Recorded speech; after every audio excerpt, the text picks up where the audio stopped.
Money I'm Home, welcome in. I'm Lynn Jarman Johnson with Consumers Credit Union. From finance to fitness, we have it all. And we love our featured products about getting you into that house. And when I say products, what I mean is, something you might be in the stage of life that you're looking at your house as an investment. Perhaps you're looking at getting into a new home. Maybe you're looking at downsizing. There are so many things that you can do, even in a tight market, to really make sure that you are getting the best use of your house and also making your life just exactly the way you want it to be. Josh Summerfield and David Penley are joining us today. They are our gurus here at Consumers Credit Union. And Josh and David, I've had just a blast lately talking with many of my colleagues and friends who are out there starting to feel like, you know what? They have hope. They're seeing like a market that's a little bit more inventory. Josh, am I right in that? Yeah, I think we're starting to see some positive signs. Fingers crossed that continues, right? The warmer weather kind of is peeking out here and there, and we get a little glimpse of spring, and people start thinking about the yard cleanup and, what are we going to do? We're going to move. We're going to list our house. We're going to find that next one this spring and summer. So, yeah, some positive things in the inventory side of things. Thank you, Josh. David, when you're looking at your home, and many people see it as the biggest investment that they have, what is it that you have seen that people are doing maybe a little bit differently in the sense of trying to make sure they have, the property that they'd like, but also keeping it up to date so that they can do a pretty quick sell if the time is right? Yeah, it's interesting because it's probably a phenomenon in the last, let's say 30 years where your home is part of your overall comprehensive financial plan. What happened? Well, pensions went away in the 80s for most of us. And so now your retirement is on you. So your home became super important to set up a strong plan for that. Right now, it's just kind of a unique time.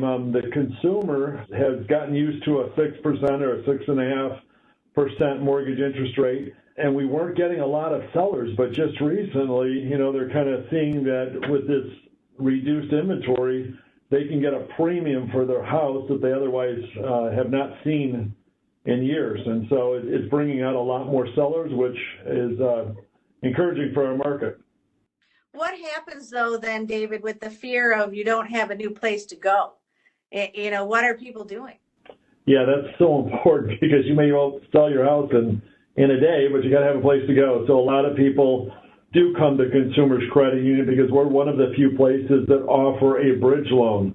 What's a bridge loan? It allows you, I would get pre-approved for your bridge loan so you can have that in place first, and it's not a fire drill, but get a bridge loan in place first, at least get approved for it, find your dream home, write the contract, and then you can close on it simultaneously. You can sell your house and not have to close on your house until after the closing on your new house. So we basically bridge the equity out of your old house into the new house. Josh, how important is that equity, and what does that mean for the listener? Yeah, equity is important on a few things, right? As you're looking into selling your house and how much you're going to be able to walk away with and possibly take into the new purchase, right? We want to know, what kind of cash you're going to have on hand after you sell that house, whether you choose to sell it before you buy the new one or after, as David was talking about the bridge loan, maybe tap into the equity a little bit earlier. And then we want to know, what are we going to be looking at on the new side of things in the new house? What kind of equity position are you walking in with to be able to set yourself up for, investment for the future? Right now, we've talked so much about how tight the market is, but truly it's still the point in time where you can sell your home at a premium rate. And David, what is it that you're suggesting? Are you seeing, David, that the realtors are still seeing those really quick where they're almost doing, I don't want to say the word auction, but it's almost like by this time at 6 o'clock, you have to put your bid in. And then they, open them all up, which was unheard of. Yeah, Lynn, it is nothing less than an auction. If you see a very nice house on the market and it seems very modestly priced, the strategy the realtors are using are to get multiple bids And then within 24 hours, they realize that we are in an auction format, and they usually set a day and a time and they say all bids need to be in by Wednesday at 6 p.m. And they often, for a nice, home that maybe doesn't need a ton of work or is in a great street or location or whatever the attributes of the house are, we see a lot of overlist homes right now still in this market. And Josh, is that stressing out the market a little bit still? Or are you seeing a little bit of sunlight peering in through those shades that are so nice in your new home? Yeah, it's interesting. I mean, you got buyers that have been looking for a while, and it could cause some stress, right? When you're going into home after home after home, falling in love with them maybe, and just to find out there's 10 or 15 other offers on the same property. So that can cause some stress on the buyer a little bit, and that's, going back to being prepared and making your offer look as good as possible, working with the lender to get prepared and have a fully vetted pre-approval. Sometimes that's going to look a lot better than, maybe 50, 75% of the other offers that are on that house that might help you get into that. But yeah, I would say it's, just as we turn into this spring market, we're still seeing a lot of that auction style houses going up, and it can cause a little bit of extra stress, that's for sure. And David, how important in all of this, we talked last month about the realtor and the mortgage loan officer partnership.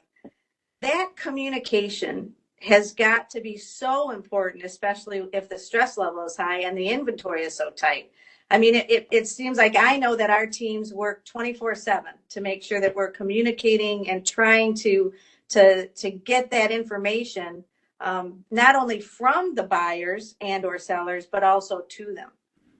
Yeah, it's super important to work with very closely with your team, and one of your major team members is that mortgage loan officer. All of our mortgage loan officers are available after hours and weekends.